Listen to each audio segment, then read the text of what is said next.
Angela, welcome. And welcome, Stacy. Thank you. We're so excited to have you. It is. It's a true privilege and honor to have you here today because you always come in and we start having conversations and it always leaves me wanting for more. But you are a brilliant woman and I can't wait to introduce you. You are an athletic mindset coach. You also coach. So I want you to tell us a little bit more, but welcome Stacey Lobdell to the podcast. Yeah. We're really excited.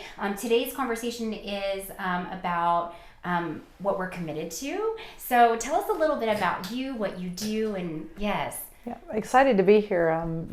Thank you for the invite. What I try to do really is every day, my title is coach, and professionally, and I guess what pays the bills is I have the honor of coaching Division III women's basketball.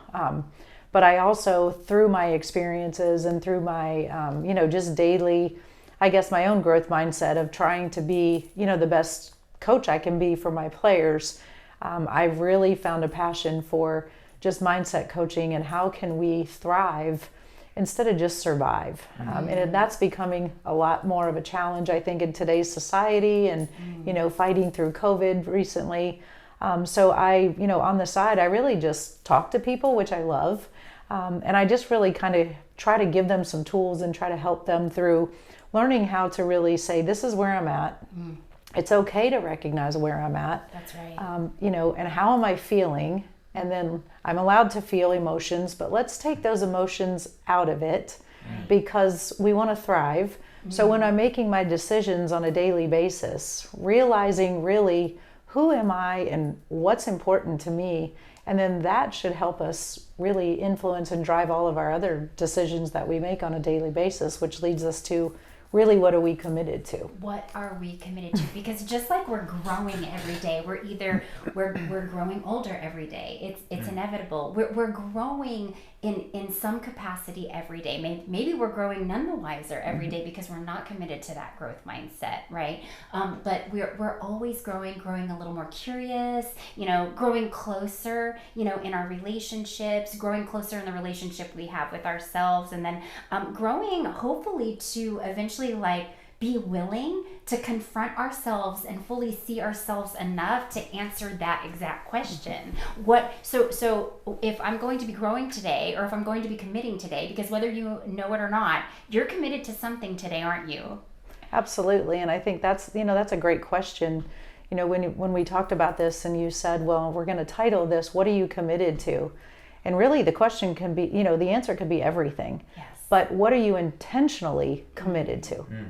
And then when you think about, and you make that, you press pause and you say to yourself, okay, what am I intentionally committed to today? Right. Sometimes we say, I'm not really sure. And that's, you may say it in another way, like, why am I doing this? Well, when we ask ourselves that question, that's a really good time to say, you know what, I probably need to listen to my self-awareness. Where am I at right now? And then go back to, recognizing what are my core values, identifying my core values. What's important to me?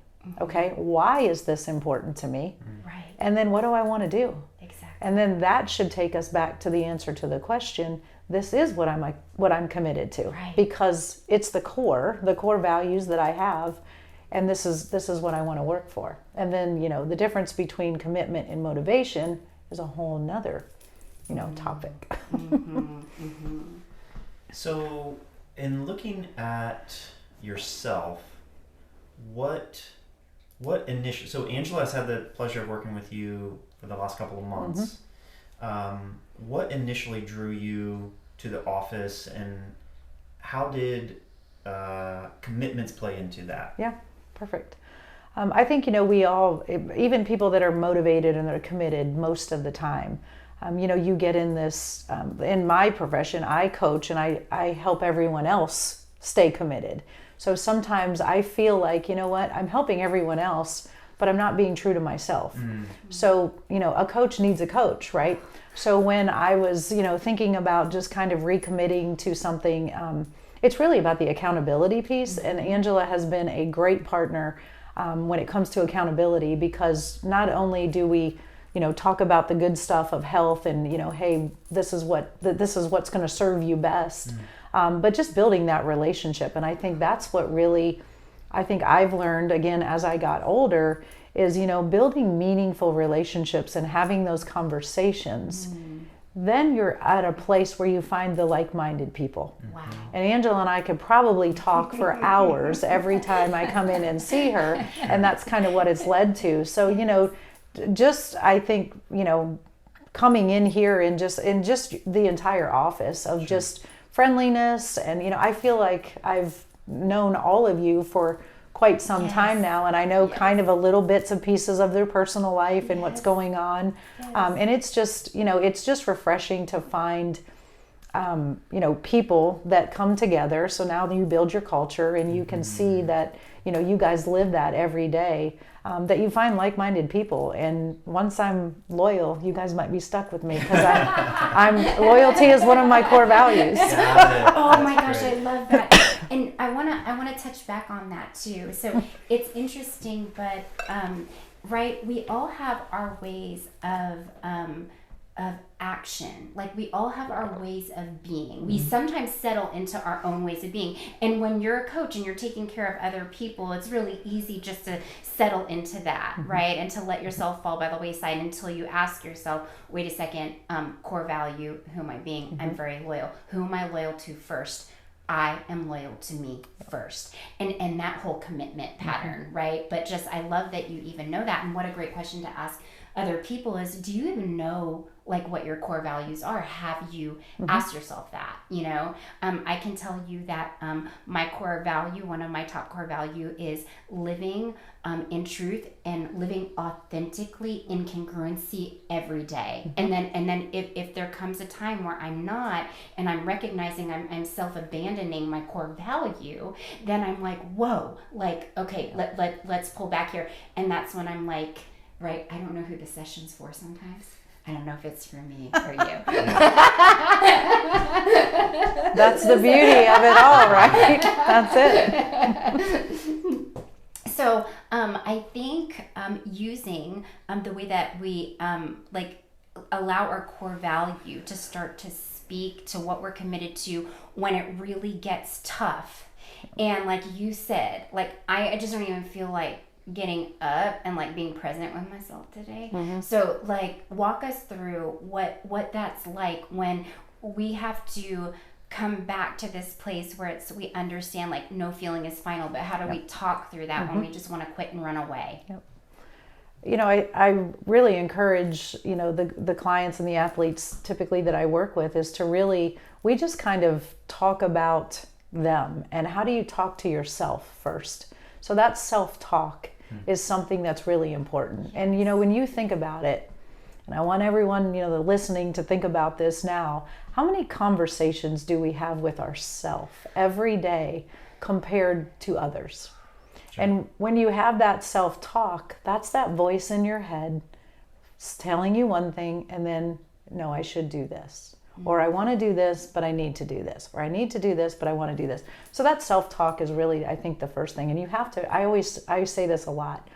And I don't know if it sounds really good, but everyone understands it. You have to get really good at self-talk. And you have to get really good at repeating it. Because we don't listen to ourselves. We're our biggest critic. So example, you're not going to wake up in the morning and walk in the door and say, hey, I hope you have a really bad day today. But we say that to ourselves. We choose to say, I'm not feeling it today. I'm just going to go through my day. So we have to get really good at that self-talk. Then once we do that, we're able then to go back and kind of peel back the layers of what's important to me. What are my core values? And, ideally, when you work with younger athletes or younger, people, they're not real sure where they are. So we're helping them develop that. Where do we get our values from? Well, we learned it from, people in our immediate environment, our parents, our family. Then as you get older, you're exposed to more, more and more mentors and people around you. But, the goal is by the time we're adults, we should be able to answer the question, really, what's important to us. And, you know, and so if you struggle with that, I think it goes back to really what's important. And then once you have those core values, now you go back to, you know, I'm having this day where I'm not just feeling it today. Yeah. It's easy to give up, right? It's easy to just say, I'm writing the day off.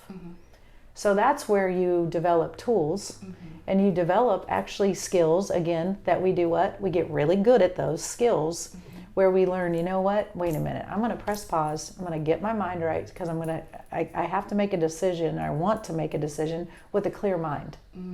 So how do you do that? Some people, it's just silence, meditate for a minute. Some people, maybe you wrote your core values down and your goals down and you're like, let me review this real quick. Okay, I wrote these when I was feeling really good one day. That's motivation. And now I'm not feeling so good today. So let me read this. Well, this was important to me on that day. So let me recommit here. I love that so much. It's like, let me go back and recommit to her who she was in that moment and honor who she was in that moment and pull through for us.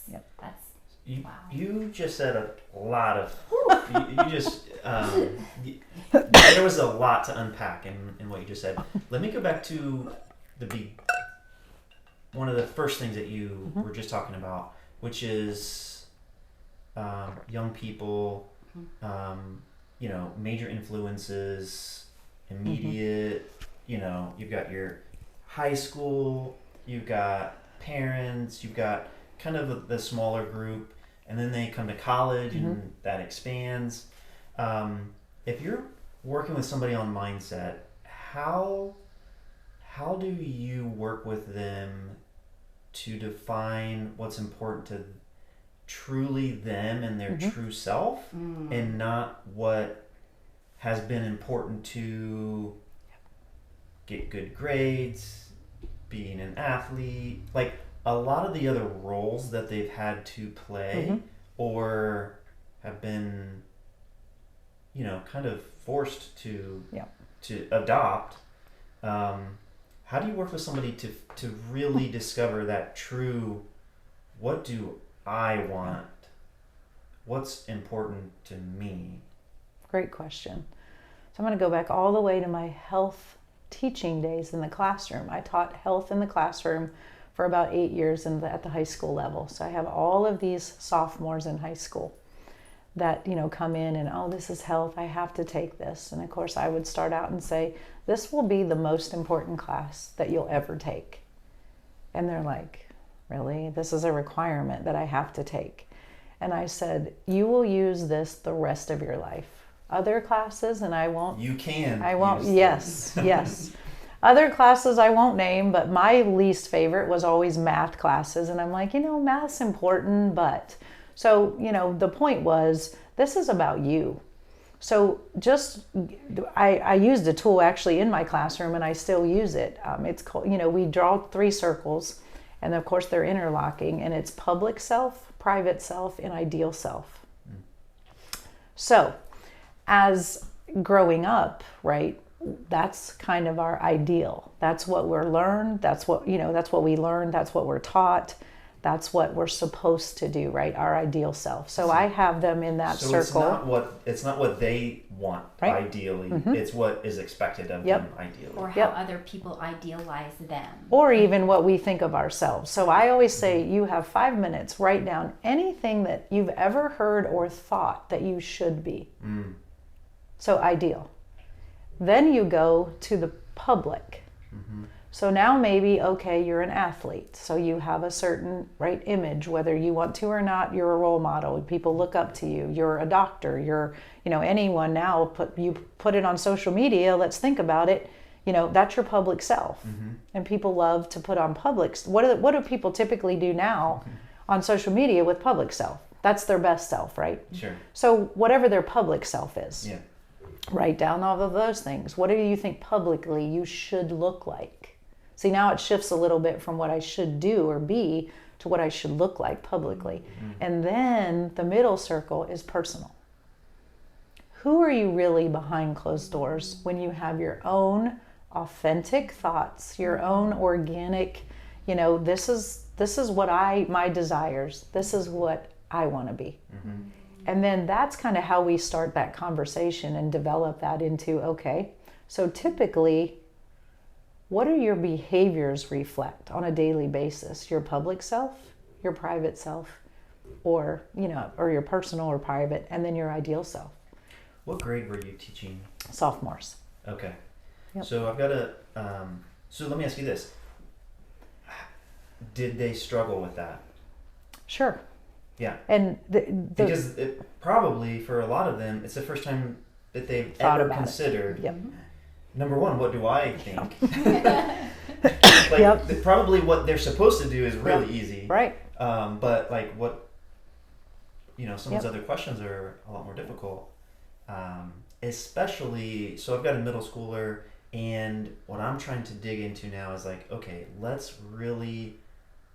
I want to help him figure out his strengths Mm-hmm. and own his strengths Mm-hmm. and know what they are.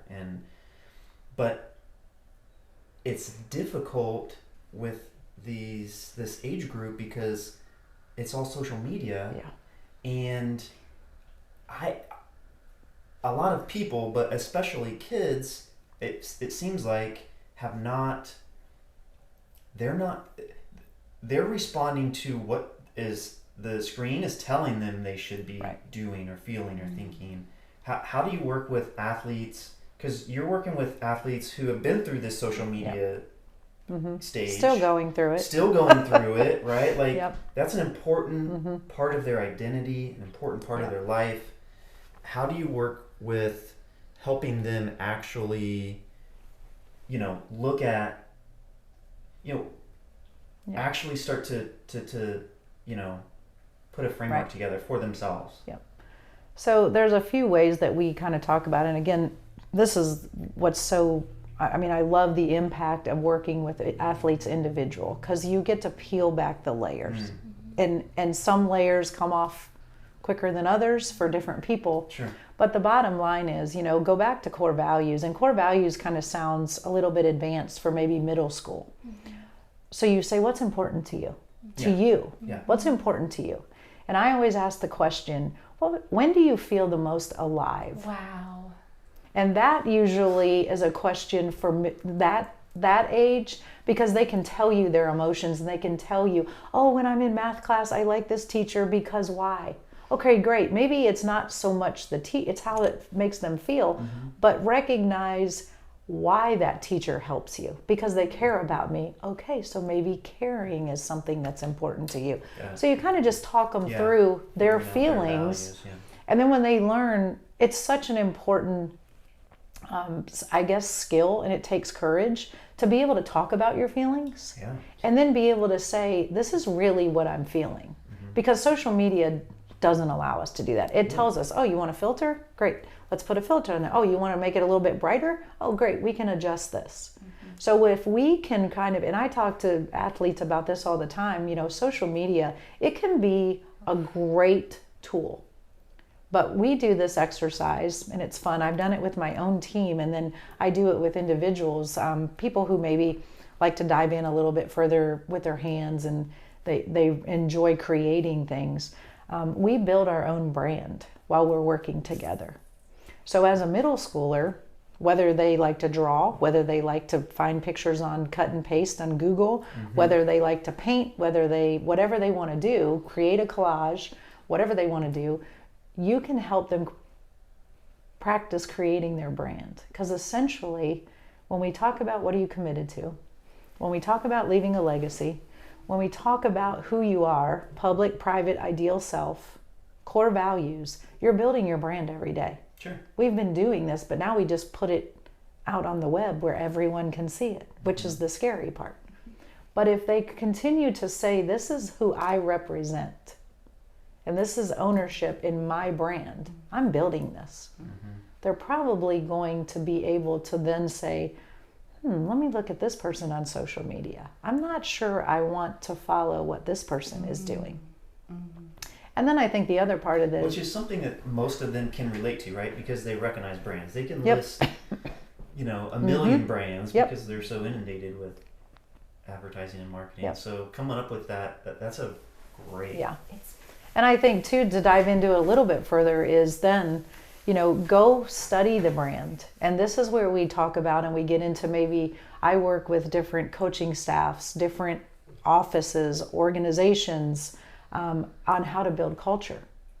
I actually have an upcoming talk in October that I'm talking to a small team of people that work together on really how do you create a strong culture. And culture really is, it's a buzzword, but culture as we define it in our program that I coach now as our typical daily behaviors. This is our culture.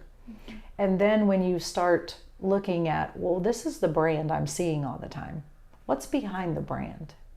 Then if you will find right away the culture. It's either aligned or it's not. It kind of goes back to the commitment thing. Right. You're committed, but what are you committed to? You're committed to something. Bad habits, good habits, being lazy, being motivated, goals, whatever. But then find, kind of research. Hey, let's research this brand. Let's see what we can do. And that's what I do on a daily basis with recruiting. I recruit athletes to come to our university. Who are we? Yeah. Why would you want to come here? And then this is the culture that we talk about. And then, we're going to develop the person, the student, and the athlete. And that's what I talk about. Or if I'm working with someone who's not an athlete, this person, the student or the professional, and then whatever the personal side of it. So let me point this back to you for a minute. How is health incorporated into your brand? Like what aspect does health play, and how has that changed the last couple months? Wow. I think it starts with the obvious. It's how you feel. And we really don't know how bad we feel until we feel good. I tell people that because of pain, right? Pain, You're not going to realize how bad you have let yourself get until you start feeling good. Because our bodies are so resilient, and our minds are. Our minds are resilient. We're very good at justifying. But when you know how good you feel, then you're like, wow, I didn't realize how bad I really felt. So I think it starts with that. People get to that point where they don't feel good, and then they want to decide, you know what? I don't like the way I look. And then it's just all of this combination and this spiral. Well, if you look at yourself and you don't like the way you look, then you're going to say, well, I'm going to have a bad day because I don't feel good. Well, then you're going to talk yourself into feeling worse, 100%. So I think that's where, the last couple months, it's just about tweaking. Because when Angela and I spoke the first time, we were having a conversation because we both had the same knowledge. And in my mind, I'm sitting here saying, why am I sitting here talking to someone else about the stuff I know? Right. Like, remind me. But she helped me recommit because I'm like, you know what? You just reminded me this is really important. And then you go back, and even every time I work with a one-on-one client, I take something away where I'm like, okay, am I really following my core values? And if I'm not, this is what's important to me. So, I think that's where it starts. And then then it goes back. This is another segment that we talk about, is building routines and habits. And if I have a quote that I share with my, the people that I work with, that, if you want something special, you have to change bad habits and routines. And we're special. And that's where you want to look at yourself, like Angela said earlier, honor yourself. And we should do that every single day. We want everyone else to look at us publicly as who we want it to be. Why don't we look at ourselves like that first? So I think that's where, that's really helped me just to recommit. Everything that I probably knew, I'm sure I've taken away and learned a couple things, but you relearn it in a different way, and then you apply it. That's the difference. So much of those habits are not, they're simple but not easy, right? And so everyone knows they should be doing Yep. all of these things, right? Like, Guilty, should right? be sleeping. It is. And what do I say? I should. Right? I should. And I say you should never should all over yourself Yeah. because we get There you stuck in go. the should cycle and it doesn't help us create that Yeah. forward momentum that we really need. But so stop shitting on yourself. Right. That's the one thing I can say. I love it. Well, and and I'm going to help you finish Yes. that. This is where we talk about part of, having an elite mindset is what I call it. We talk about one thing we're going to focus on is language. Mm-hmm. So the self-talk and the language, instead of saying I should or I have to, well, he told me I have to do this. You say I choose to. Mm-hmm. Even if it's not your idea at the time. Mm-hmm. But if you walk in every morning or you wake up and you say, I'm going to choose this today. It just sounds better than have to or I should. Yes. Should means it's an idea. But have we committed to that yet? Well, or I will. with athletes because yes. They oftentimes hate being told what to do. Right. Yep. But if they're choosing to Yep. commit to the workout or choosing to commit to, studying. Right. And I think, even in, your profession and then with mine, if you use the language, and this is something that has really what really motivated me to get started and say, okay, I really want to do this because I had this, is when you learn to ask the question to anyone, what outcome do you want? You have to choose. Right. Well, I don't know, my coach, no. Well, my doctor said this. No, what outcome do you want? I want to feel this, this, and this. Okay, then what behaviors are required to help you get there? Then it's built on, this is a whole nother thing, and I know we're probably running out of time, but the mental toughness part, I help people define mental toughness with 7 C's that we talk about. And one of those is commitment. The other one is consistency. Mm-hmm. And then you do it with composure. You do it with control. You compete with yourself every day, and competing can mean a lot of different things, not just athletics. And then with all of those happen, you're building true confidence. Not the brand, not how you feel on a given day, not what you look like, not what your day was yesterday or your performance or your outcome. It's true inner confidence because you have to earn the right to be confident. Awesome. So when you're working with someone, who are you working with right now? Like broad range of people, mostly athletes, like mostly athletes right now, or I find, because I also have... Now, is this just college athletes, or are you like weekend warrior athletes? No, I love Ironman it. Weekend warrior, younger athletes. I love to take athletes they're getting serious and commit, So even high school and like younger. Okay. The youngest athlete, I just finished with an athlete actually in Florida. And I have a connection down there. That's where I went to college in Florida. So I had the opportunity of working with a baseball academy there. And I kind of helped the coaches and everyone with their culture. And then from there, a couple individuals chose to kind of work with me one-on-one. And I just finished. He's an 8th grader. Okay.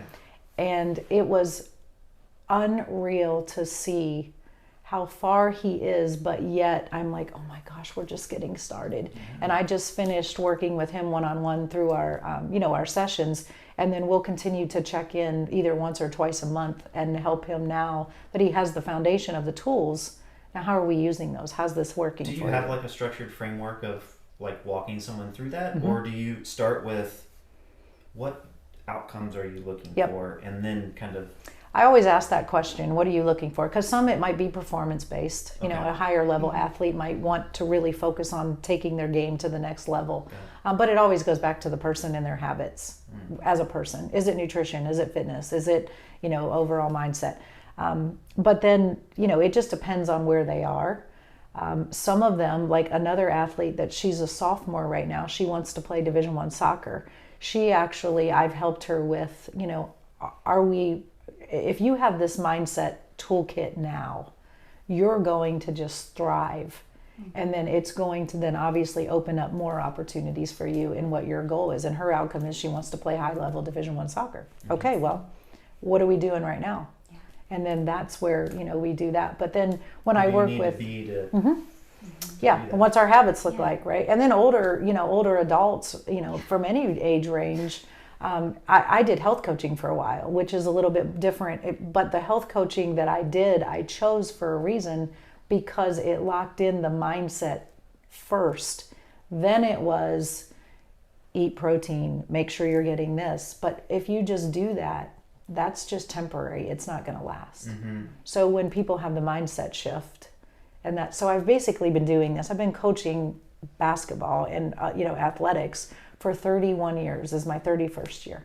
But then I got into personal training, then I opened up my own gym, and then I got a health coaching certification because I'm like, these people are coming to me and they're not even, I can't control what they do outside of when they work with me. So I'm going to help them change their mind so they think like I do, kind of.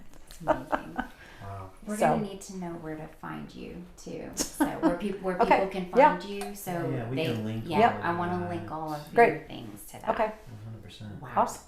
Yeah, we could talk, I think. for 5 more times. Let's keep doing I'm this. telling This is you, fun. I'm This telling is you, like, crazy. I already was like, I had like 5 things that pinged, and one of them was like, I remember athletes saying to me, and I honestly was never, I'm telling you, an athlete. We all are. In We my all are mind, athletes. I thank you. In my Yes. mind, there are so many things I want my body to be able to do. Yep. Right? Yep. I want to push my body. And I remember somebody one time saying to me, they said, I am just able to go to places in my body that my mind allows me to go to that not other people's body is willing to let Yep. them go to. And I was like, please teach me your way. Like I Yep. want to do that. Like how do you do that? Like Yep. that's like a whole nother. I want to know. Yeah. Yep. It's good stuff. Yeah. It is. But Yeah, there's lots of ideas, especially, and I think one I would like to get to next is, so often I hear, getting old sucks. I have already went through that conversation with myself, and I'm like, you know what? I'm not surrendering to that. Yes, so that is the next conversation That's I'm good. gonna have, because literally 10 times a day I hear that, and it's like, okay, that is, yes, I hear what you're saying, but it doesn't have to, right? And so Yeah. there's physical things we can do, but also a lot of mental Yeah. shifts that we can make around that. So, Yeah, and that's exactly where I'm at with, when you ask the question, how has it changed the past 2 months? Well, I just turned 52, and I literally feel now, even recently, like the last 6 months, but I've always felt younger. I mean, the other day I demonstrated and practiced something, and I did, we press all the time, so I'm like running, and I take off and I do 3 defensive slides, and I'm like, oh, I probably shouldn't do that because my body isn't really where it used to be. But when I don't feel that because I don't think of myself as that. So people are like, oh, you're just lucky, and I do. I mean, I'm around college age all the time. I have a son that's in college, so he keeps me young. But back to core values and relationships this is a whole nother topic. Yes. But my husband and I, when we both turned about 40, and I really got into the health coaching side of fitness, I'm like, we need to commit to this together, because if we don't, it's hard. When I have my bad day, I'm going to bring you down with me, and when you have yours, you're going to bring me down with me. And no, we need to set these goals. So we have kind of couple goals together with health and fitness. Yes. Yeah. And are we still recording? yeah, we are. Oh gosh. But I mean, it really is. It's just, it's amazing that you look at so many people, and honestly, I just want to help. Yeah. I just want to help people feel better, and that's why I came up with, my mindset is Elite 10, thrive, not survive. And that's where getting older, you don't have to survive old age. Yes. Thrive, it's different, and you have to surrender. That's one of the tools that we talk about. Learn how to surrender to that. Yes. But you can still do a lot. Yeah. Like, I've surrendered to burpees. No more burpees for me. Why do I need to do burpees when I'm 52? I don't. Great. I don't have to do one. Exactly. There you go. So See? that's great. But what surrender else? to that a lot That's right. sooner. what else can we, like, how is this serving me right now? I don't really have the hip mobility that I used to. So yes, I need to work on stretching, but I can't even get my feet under me. Yeah. So then I started having problems with my Achilles Sure. and everything else because I wasn't doing them properly. I'm like, wait, why am I trying to do this? Until I commit to stretching all the time, Right. I'm not going to be able to do this properly. So just do something else. Yeah. And that's kind of where you have to, you got to have knowledge. Right. But then you also just have to surrender to it and just release it and say, you know what, this is what I'm going to do instead. Yeah. Mhm. Awesome. And, people get stuck in that cycle, and that's where, Yeah. but yeah. That's a great, yes. All right, we'll do this again. Okay. We'll talk about Mhm. aging mindset. Yay. Yeah, that's good. That'll be Yes. awesome. Growth mindset. Yes, for Right? sure. Yep. Yes. Yep. Well, thank you so much. Yeah. We'll link everything, like I said, to in the notes about how to find you Okay. and ways to work with you Sounds good. if you're accepting any new clients. Yeah. But yeah, especially in the last couple of years, I think to me personally, the mindset and talking with other people and building community has come to the forefront of the importance and what a difference that makes in quality of life. Yeah. So Well, I think, the last thing that I think about is when I grew up, you didn't ask why. You just did what your parents told you, right? Go back to values. You did what the doctor told you. You didn't ask about the doctor. You just did whatever they told you to do. That's right. And as we gain more knowledge, Yes. that empowers us even more with the knowledge we have. So now the questions are being asked, but then you have to go back to, okay, what's best for me? What can I do? Because there's so many options out there. So again, it goes back to self. You have to advocate for yourself, but then you have to find like-minded. I'm not going to go to someone who just tells me, here, take this medication. I don't want to take medicine. So that's my biggest charge right now, and kind of what reminds me every day. Yeah. I don't want to be on medication when I'm in 2 years, in 10 years. Right. If I absolutely don't have to. Yeah. Food is medicine, exercise and mindset is medicine, and like-minded people are medicine. So thank you all for sharing with me. It's